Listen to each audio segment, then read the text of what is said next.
राष्ट्रीय अध्यक्ष भाई उदय भानु सिंह जी हम सबके बीच में मुख्यमंत्री के रूप में संबोधित करने के लिए आए हैं।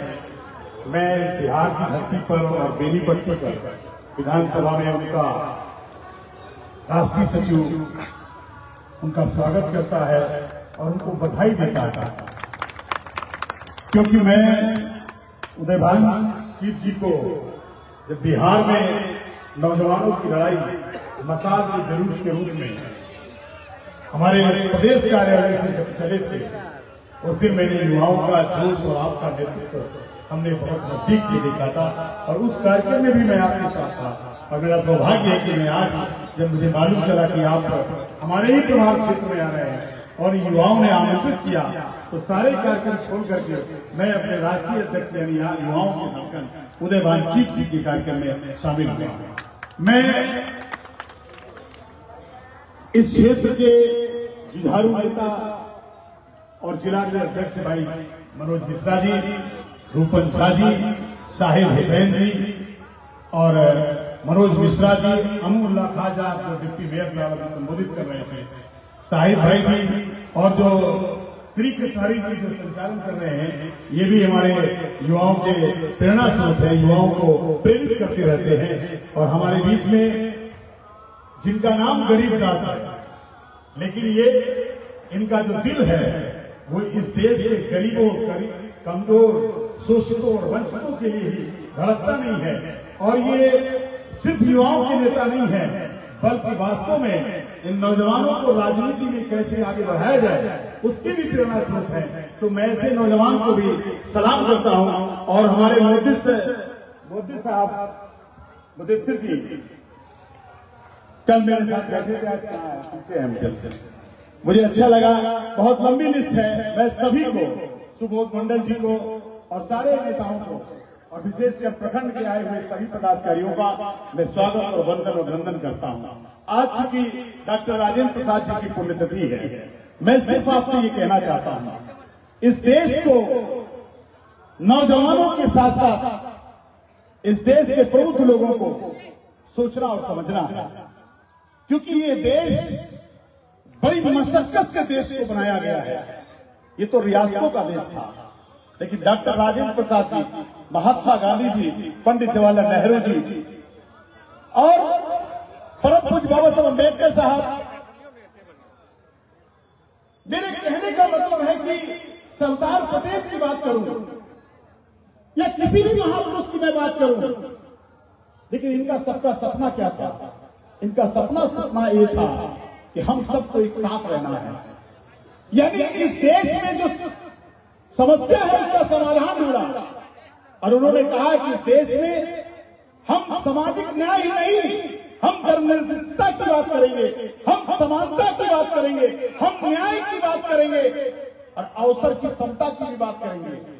और ये किसी एक जाति ने नहीं किया, ये किसी एक वर्ग ने नहीं किया, सबने मिलकर कहा और मिलकर के इस देश को चलाने के लिए हमको आपको, जो अभी आपको सप्रीम हित दिया मुदस्सिर जी ने, इस देश का संविधान दिया और भारत का संविधान दिया। वो भारत का संविधान कांग्रेस ने दिया, और जब कांग्रेस ने दिया है तो हर जाति धर्म के लोगों ने दिया। तो जो कांग्रेस की विचारधारा है वो इस देश में हर जाति धर्म के लिए हर विषय महत्वपूर्ण है। सामाजिक न्याय का विषय केवल अनुसूचित जाति के लिए नहीं है, धर्मनिरपेक्षता का विषय केवल मुसलमानों के लिए नहीं है, इस देश में समता का विषय जो है वो किसी एक जाति धर्म के लिए नहीं है, और न्याय का जो विषय है वो इस देश के हर जाति धर्म के लिए है। तो आइए हम सब मिल करके, ये काम कोई और नहीं करेगा, इसको नौजवान लोग करेंगे। और नौजवानों ने जो क्रांति की है, मैं इसीलिए बार बार कहता हूं कि जिस तरफ जवानी चलती है उस तरफ जमाना चलता है। अगर आज नौजवानों ने अंगड़ाई बिहार में ले ली है तो इसका परिवर्तन जरूर होगा। एक हमारे अभी नंदी साहब ने कहा, उसका मैं उत्तर नहीं दे रहा हूं, लेकिन मैं आपको भरोसा दे रहा हूं, और भरोसा इस बात को दे रहा हूं कि जननायक राहुल गांधी ने चिंतन शिविर में भी कहा और रायपुर में भी कहा, क्या कहा कि अब जितने भी संगठन के पद होंगे उन संगठन के पदों में 50% जो हक होगा वो इस देश के नौजवानों का होगा। ये उन्होंने राहुल गांधी जी ने कह दिया है। और संगठन के ही पदों पर नहीं होगा, जब टिकट का भी वितरण होगा तो देश में तो होगा ही होगा। प्रभारी होने के नाते मैं आपको विश्वास दिलाना चाहता हूं कि बिहार की धरती पर जो है वो 50% से कम नौजवानों का हक नहीं होगा, ये मैं आपको विश्वास दिलाना चाहता हूं। और इसके लिए तो सबसे अच्छा है कि आपको जो प्रभारी कृष्णा उल्लू जी आए हैं, हम सबके प्रभारी हैं, बिहार के प्रभारी हैं, तो आपको तो और जोश में आ जाना चाहिए और तो आपको ये मंच पर अब ये सवाल नहीं खड़ा करना चाहिए। मैं आपको विश्वास दिलाना चाहता हूं, आपका प्रभारी ही नौजवान आ गया है और अभी तो मैं भी बुढ़ा नहीं हूं, 50 के अंदर वाला हूं।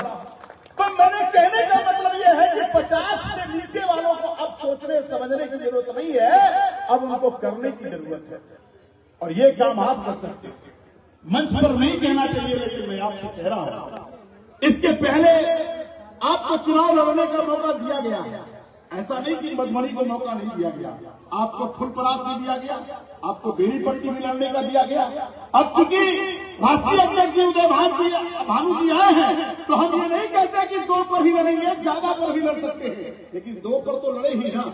तो हम ये चाहते हैं कि भाई अगर हमें जो सीट मिले वो नौजवानों के हाथों में है, अब उस सीट को जीत में कैसे बदला जाए, ये काम हमको कोई और नहीं करेगा, ये बिहार का नौजवान करेगा, ये मेरा दिल कहता है। और मैं पहले दिन से आया हूं सितंबर से और तब से कह रहा हूं, और इसके लिए कुछ और नहीं करना है। आप सब जानते हो कि मोदी सरकार इस देश को बर्बाद कर रही है, उसको हम लुटेरी गैंग कहते हैं। वो लुटेरी गैंग इस देश का खजाना ही नहीं लूटना चाहती है, आपका भविष्य लूट रही है, आपके नौजवानों का भविष्य लूट रही है, नौकरी लूटती है, आपका ठेका पट्टा सब लूटता है, आपका भविष्य लूट रहा है। और एक काम और लूटता है, क्या? जिस बूथ पर वोट पड़ता है उस वोट पर जाने पर पहले आप देखो जाके, आपका वोट ही नहीं है, आपका वोट काट देगा। और वोट काटने का तरीका केवल एक है कि यहां पर जैसे बेनीपट्टी में 300 बूथ है, 301 बूथ है, तो वो कहेगा कि एक बूथ पर केवल जो है 20 वोट काटता, और किसी बूथ पर केवल 20 वोट अगर काट दिया गया, और 20 वोट काटना आसान होता है, किसी के घर में केवल 1 वोट और काट दिया जाए तो सोचेगा 1 वोट से क्या फर्क पड़ता है, 2 वोट से नहीं है तो क्या फर्क पड़ता है। कोई आदमी बिहार में कहीं बाहर चला गया, उसको नौकरी करने चला गया, उसका वोट काट दिया, तो जरा जोड़ो जरा कि हर बूथ पर अगर 20-20, 25-25 वोट काटा तो पूरे विधानसभा में कितना वोट काट दिया। इसलिए मेरे मित्रों, मैं आपसे एक गुजारिश कर रहा हूं, हर जगह गुजारिश करता हूं, फिर मैं गुजारिश कर रहा हूं, आपके सुनहरे भविष्य के लिए जननायक राहुल गांधी ने कदम बढ़ा दिया है। आपको सिर्फ नेता ही नहीं बनाएंगे, आपको भागीदारी देंगे, और आपको भागीदारी राजनीति में ही नहीं, आपको ठेका पट्टा, नौकरी और जीवन का भविष्य सब कुछ देने के लिए है। लेकिन वो चुनाव से मिलेगा, वो राजनीति से मिलेगा, और वो जब सरकार बनेगी तभी मिलेगा। टिकट तो कुछ ही लोगों को मिल जाएगा, लेकिन सरकार बनने पर इस देश के, बिहार के लोगों के भविष्य का निर्माण शुरू हो जाएगा। इसलिए हम चाहते हैं कि आइए बिहार में सरकार बनाने के लिए काम करना शुरू करें। एक संकल्प लेना कि जब तक बिहार में सरकार नहीं बनेगी, जब तक बिहार में जो है परिवर्तन नहीं हो जाएगा।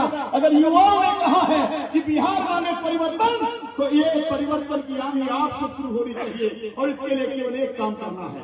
सड़कों पे तो आप संघर्ष करते ही हैं, एक सचिव आपसे निवेदन कर रहा है, जाइए अपने बूथ पर जहां वोट डालते हैं, वोटर लिस्ट निकालिए और अपने साथ उन 15 नौजवानों को तलाशना शुरू करिए अपने बूथ पर, जो 16 साल से 35 साल तक के लोग हैं, जिनकी उम्र 16 साल है और 35 साल के बीच में है, और जो 35 साल से ऊपर के लोग हैं, वो 15 लोगों को ढूंढना शुरू करिए। और 30 लोगों की जब टोली बन जाए तो मैं आपको विश्वास दिलाना चाहता हूं, दुनिया की कोई ताकत नहीं है जो आपको बूथ हराने की कोशिश कर पाएगा। इसलिए मैं आपसे कहना चाहता हूं, आप उन बूथों पर जाकर के चेक करो कि आपके किस रिश्तेदार का वोट नहीं है, और अगर आप 30 लोग ढूंढना शुरू कर दोगे तो ये जो लुटेरी गैंग है ना भाजपा, उसकी हिम्मत नहीं है कि आपके वोट को कोई काटने की हिम्मत जुटा सके। इसलिए मेरे साथियों कि आप चुनाव बहुत कम है, 100 दिन का चुनाव रह गया है, और 100 दिन में संगठन को खड़ा करना है।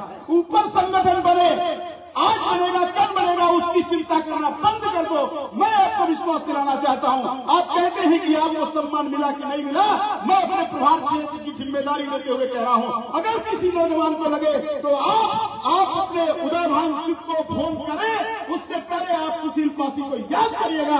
आपको मंच से लेकर संगठन तक का आपको सम्मान मिलने का काम करना, लेकिन आप मेरी मदद करें, क्योंकि नौजवान ही उस बूथ पर लड़ेगा, नौजवान ही उस बूथ पर लड़ेगा और नौजवान ही ये चेक करेगा कि कोई गुगेरी लैंड जो लुटेरी गैंग है गुजरात की, वो आपकी नौकरी तो छीन ही रहा है, लेकिन आपका वोट नहीं छीन पाएगा, आपसे डरेगा, भागेगा। इसलिए इन्हीं उम्मीद के साथ कि आइए हम युवाओं के साथ चल करके बिहार मांगे तो परिवर्तन, उसके कदम से कदम आपका साथ देने के लिए आपके बीच में आए हैं। और आइए चलो बूथ की ओर, यानी हर नौजवान अपने बूथ को मजबूत करेगा और कहेगा कि जहां मैं वोट डालता हूं वो सबसे ज्यादा मजबूत वोट है और सबसे ज्यादा जीतने का काम उसी बूथ से होगा। इन्हीं शब्दों के साथ बहुत बहुत धन्यवाद।